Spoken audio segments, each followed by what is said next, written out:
December 17, 2025, officers in Pembroke Pines responded to an emergency call reporting armed individuals approaching Charles W. Flanagan High School. The incident began around 8:40 a.m. when an anonymous caller reported that two suspicious men were walking toward the high school. The caller claimed one of them was armed with a gun. Police immediately treated the call as a serious threat and responded with a heavy presence. Officers flooded the campus and began searching the surrounding area.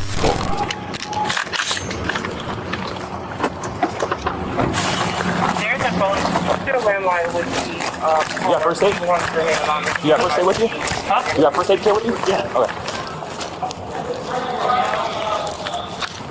Which one is the auditorium? Right here, upstairs. Everybody camera on? Yep. There's a phone number listed in the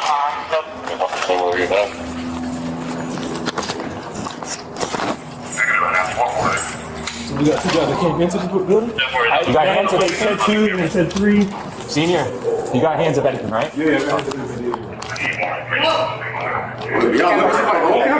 Yeah. I ain't going to that.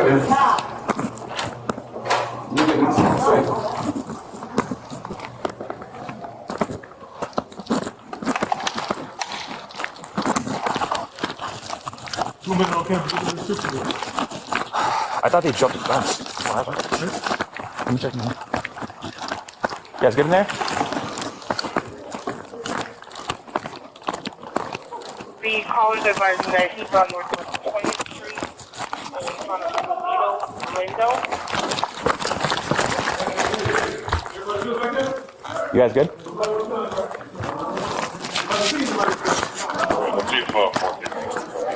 Anything or no?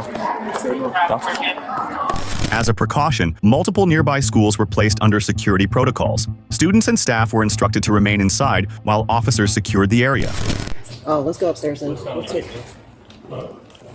Julia, see that?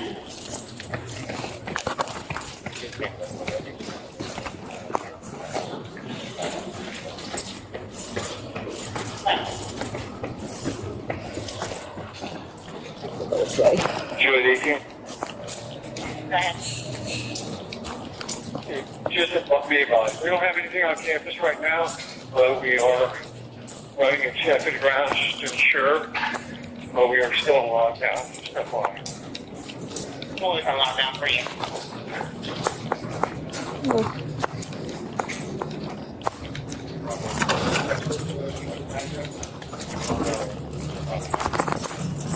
That's my one for you. One more, the number of those I will and for this to start raising the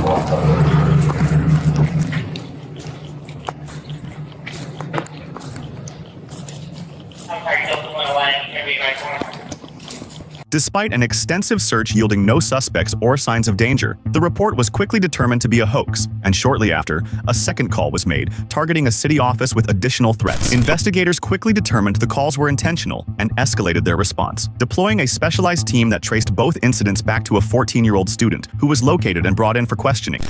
So I don't know if you guys were aware or not. The school was placed on a lockdown earlier This morning I got told a few times. Yeah. So there were reports of a couple of male subjects or subjects armed with firearms on campus, and there was also another call made. So the initial call was made to the Broward Sheriff's Office non-emergency number, which dispatch calls to us, and then also we had another call to our police department pension board office as well. Similar call reporting, violence basically to happen at the school.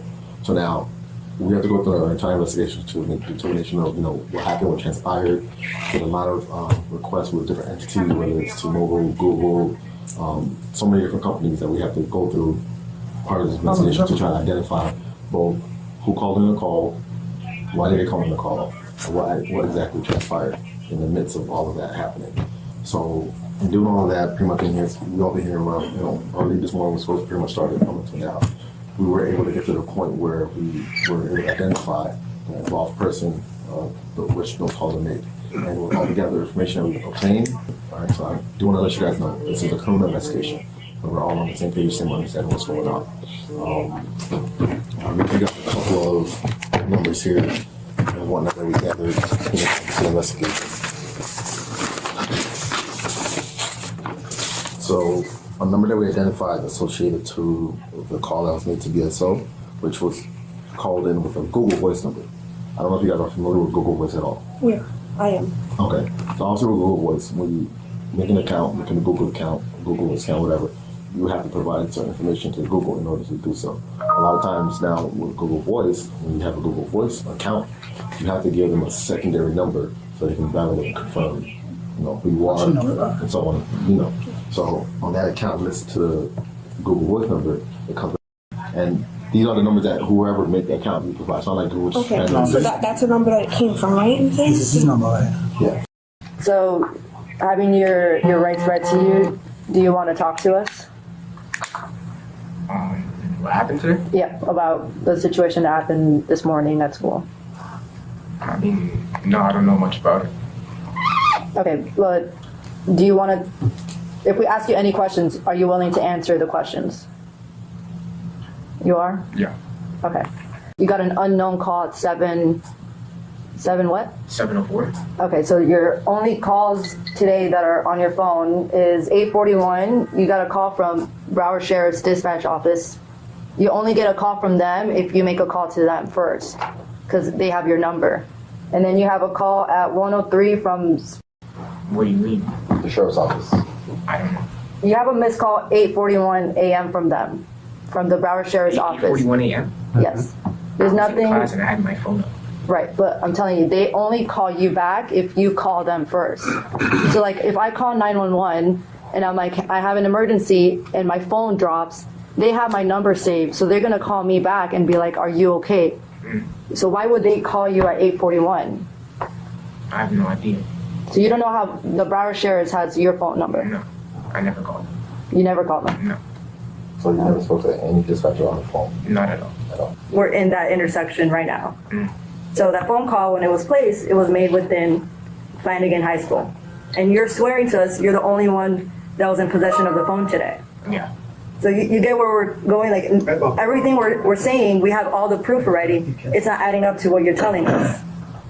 Well, then I don't really know how to answer because I really don't know what happened. I never called any police department, any sheriff's office. I never called any of those. But you said you have no knowledge of a Google Voice number that you use. You know. But when we call that number, Why they call that number? your phone just rang. We just asked another detective to call your Google number. Why your phone rang? You said you know how to Google number, okay? I said not to my knowledge I have a Google Voice. That's not what you said. You said you didn't have one. You said you didn't have one. I said to my knowledge, I do not know if I have a Google Voice or not. I don't know if I have a Google. If you made a call, say it. Say this. Please. If you made a call, just say it. If you Yeah. made it, whatever it is, say it. Say it. If you made a call, it's not like you perfect, you're wrong. If you made a call, you made a call. Just say it. Yeah, I made a call. I know I'm wrong by saying it, calling or whatever, bro. Just say it. You're not gonna win. At the end of the day, they have everything. They're gonna answer. Ask you the question that it is. Like I always told you, just open up, bro. Are you covering for somebody? You covering for somebody? I always told you, don't be covering for nobody, because at the end of the day, nobody's gonna look out for you like your parents do. Understand? If you covering for somebody, let them know. Okay, then, Papi, stop wasting their time. Stop wasting my time and your mom's time. Stop wasting your own time. If you call, you be like, yeah, I call at this time, but I call because of this. That's it, bro.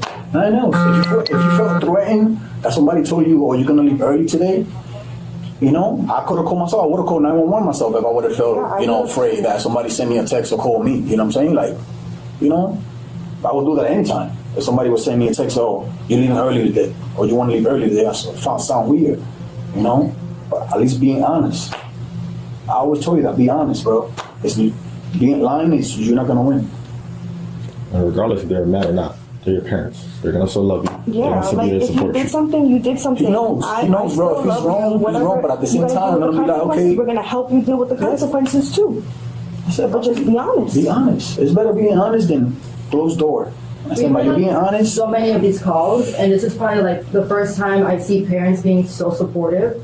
Most times parents don't even show up when we come out. They're like, let the school talk for us. They don't even want to come out and be with their kids. You have both of your parents here right now, so consider yourself very lucky that they're here to help you, okay? The teen initially lied and stalled during questioning, but eventually admitted to making both emergency calls. He confirmed the threats were false and acknowledged it was an intentional swatting incident.